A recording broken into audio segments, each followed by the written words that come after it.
Students, so today we have to study about in general the epithelial tissue. We have seen that animal tissue is classified into four basic categories, that is epithelial tissue, connective tissue, muscular tissue and neural tissue. So today we will discuss about the introduction of the epithelial tissue. Let's begin.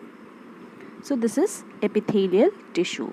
What do you observe? This is the epithelial tissue. The cells are closely packed to each other. The cells may be flat, the cells may be cuboidal or columnar. So before starting, we must know the literal meaning of epithelial tissue.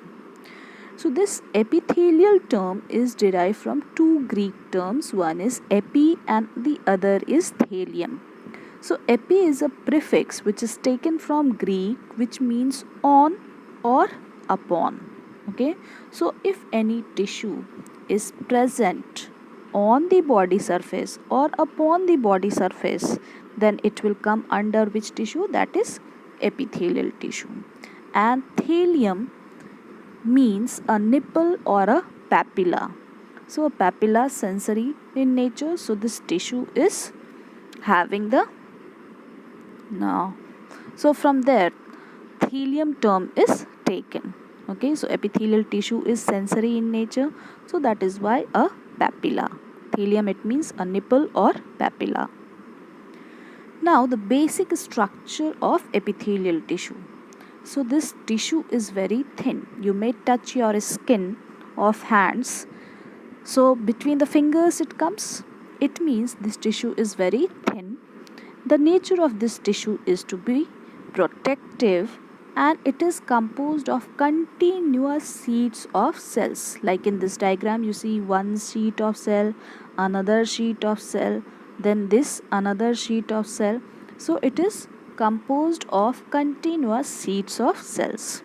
Have you observed any ICS? ICS stands for intercellular space. In the previous classes also we have seen. So there is no intercellular space between the cells. Do you observe any intercellular space? No. So cells are closely or densely packed to each other. Okay. So why there is no intercellular space? Because this tissue is meant for protection. So if there will be intercellular space, the different physical, chemical or biological agents may enter if there is the intercellular space and the other continuation of the cells. Then any physical, chemical or biological factors which may cause the disease can enter through it. So that is why the intercellular space is absent. Then the cells are flat, cubical or cuboidal in shape. So let's concentrate about flat. You must have purchased the cover for your books and copies. So when you are covering that brown paper or that white sheet, whatever you use to cover, it is flat in nature. So why it is flat in nature? So when it is flat in nature, the covering of the whole body surface will become easy.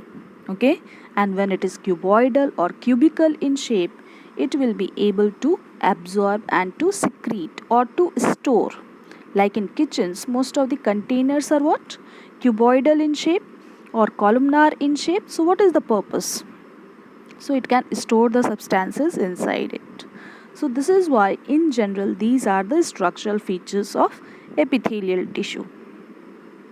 So this is the structure. You see cementing substance between the cells which is connecting one cell with the another cell. Cytoplasm is there, nucleus is there, and the basement membrane is there. This is basement membrane is actually the connective tissue which provides a base on which the epithelial cells will be present. This is the location. Covers the body surface, lines the organs. Lining, it means internally it is covered with a layer of epithelial tissue. So that is why lining of the organ, body cavities and the blood vessels. Function is protection, absorption, secretion and sensory perception. Okay. So this is all for today. Thank you everyone.